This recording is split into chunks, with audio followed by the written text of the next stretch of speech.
Hey folks, it's Lindsey Hunts with SPS back in the building over at Oakland Arena, O-Arena for BCAM, Basketball Coaches Association of Michigan, and it's been a tremendous afternoon. We're not even done with today. Day one, got another half day tomorrow. I just got to say to the Executive Director, DanYoung, my guy right here, what a way to put a program together. Kicking it off with Hall of Fame coach Tom Izzo. I mean, before we even get into things, he gave us an hour plus of what was on his mind, and how good was that conversation with Tom? So to be honest, Coach Izzo always has done drills and whatever it is that he wants to work on, defense, rebounding, offensive sets, stuff versus zone. I'm talking over all the years he's been at Michigan State. This past week we said, or last 2 weeks, what do we want to speak on? He goes, the state of the game. I go, wow. And I'm thinking, all right, how's that going to go? And honestly, he walked in and you could have heard a pin drop. All the vendors all came from around the curtain. You're peeking around. And it was like we were all in the locker room. And he went for 1 straight hour on building relationships and holding people accountable, including himself, and be true to the game. When things kind of get crazy, you start doubting yourself as a coach.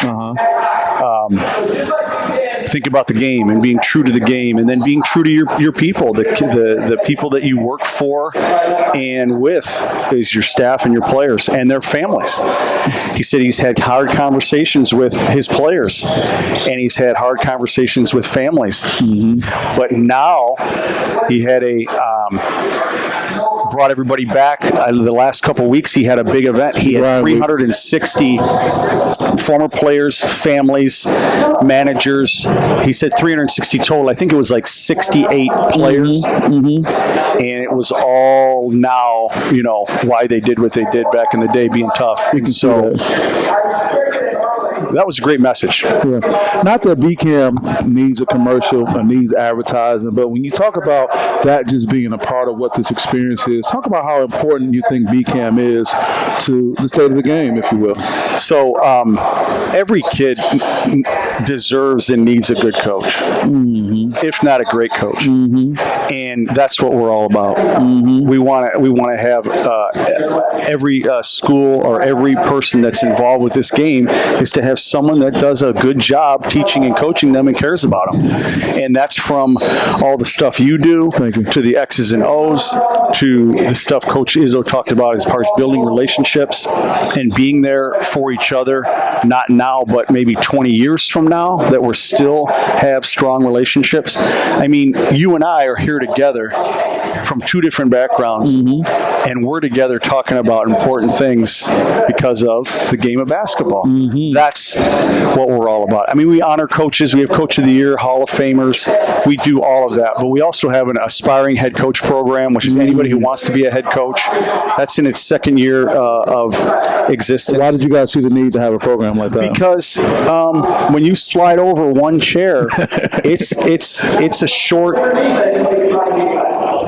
travel. It's not a far way to go, but it's a big jump.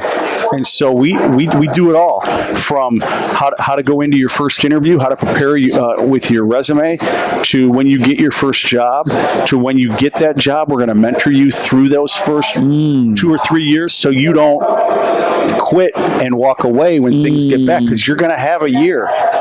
We've all had a year, maybe 2 back-to-back, and you hopefully can get through that. We want to be there. Wait a minute. Meaning, like, don't give in. No, we're going to be there. We're going to mentor you. I thought that after my first year or 2, I'll go to the playoffs. I'll probably get to the Breslin, probably 2nd year, so I don't even know. Everything will be fine. It's not going to be like that, huh? No. I mean, we all go through it. We all go through those years where it's like, gosh, parents might have a bad group, tough group. Yeah. Players might not be as motivated.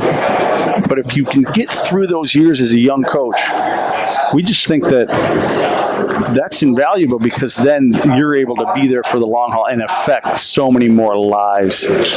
We hate that the worst thing we can have happen is have a really special person get involved in any profession, and in our case, coaching, and get pushed out. And we not support them, and we don't keep them in it or get them to a different job, and we lose them from our profession. That hurts us, that hurts our kids, that hurts our families. And so that's why that's a huge program that we've started. And it's been, first year we had 33, last year we had 55. Oh, wow. And so now we're building a file.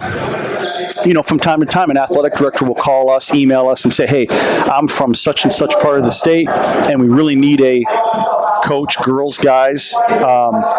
Can you recommend anybody? Oh, wow. Well, now we've got a file, and we can say, and the great thing about Zoom that, COVID was horrible in the pandemic, but the best thing about that was Zoom became a good thing where we do 2 Zooms and then a live event. So we've got people from all over the state that are on that aspiring head coach program. Oh, wow. And then we do 1 live. So we're able to, people are coming from all over the place. I serve on the National High School Basketball Coaches Association. I serve on their board of directors. Oh, awesome. I'm the president this year and next year. Oh, congratulations. I didn't know that. Thank you. Yeah, it's kind of it's been a really good, but for me, we're able to, like the Aspiring Head Coach Program, other states are now starting to do that as well. Basically, when we get together every summer in July, we had 35 states represented in our summer conference.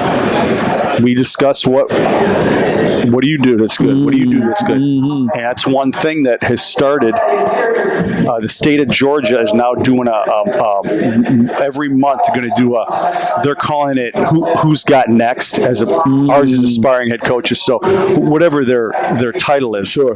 We're trying to help coaches get in it and stay in it. Yeah. And so that's just one thing that we do that I'm really proud of that we've started. That's a great resource. Hey, Tom. Great seeing you at BCAM. For those who don't know, Basketball Coaches Association of Michigan. You spoke for more than an hour with passion about following the dream and spending time. And long after you were gone, they kept talking about how impressive it was. How much was that conversation about the state of college basketball a reflection of where you are mentally going into the season? And secondly, who got more out of that, the participants or you having that time talking to the coaches? For those of you that don't know, I always speak at BCAM. It's the Judd Heathcote rule 27 years later that the most important human beings on the planet are high school coaches. And I really do believe that. We need people that develop the basement, and then hopefully I'm the first floor and then the NBA is the next floor. So we need the people to develop. And I decided instead of speaking on offense or defense or rebounding or fast break or ball screens and all the things I've done 100 times, that I was just going to talk a little bit about where basketball is, high school, college, all the things that we have to deal with now that unfortunately they have to deal with. And I don't know, that's a very good question, who got more out of it. I don't know, you were around there. I felt good about the questions. I wish I would have had more time for more questions. But I also felt good because I put some time into thinking, what could I do to help young coaches or coaches that are aspiring to be me?